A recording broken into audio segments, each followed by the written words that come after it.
Oh, what is that?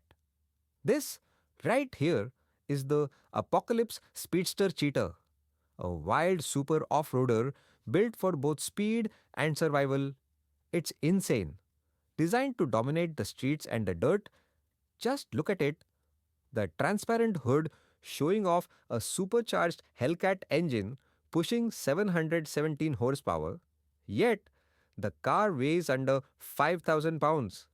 That's supercar power in a custom off-road frame.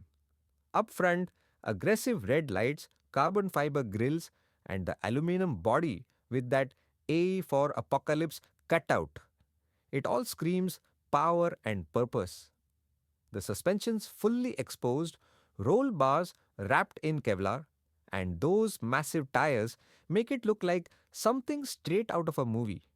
Now, inside, it's pure performance. Only two seats, carbon fiber steering wheel with a race stripe, and everything built around the driver. You even have switchable two-wheel and four-wheel drive.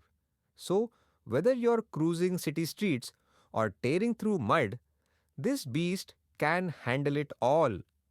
What's crazy is how this car stays stable even with that wild power. The rear axles pushed back for better traction, like a Hayabusa bikey. So when you floor it, it grips instead of flipping. And then the sound, deep, raw, and turbo loud. Every rev feels like thunder. You don't just hear it, you feel it. Built by the team at Apocalypse Manufacturing, the Speedster Cheetah blends muscle, engineering, and madness into one off-road supercar. Aggressive, loud, and absolutely unforgettable.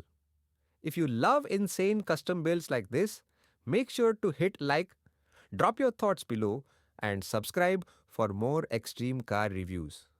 Because this is not just a truck, it's a supercharged apocalypse on wheels.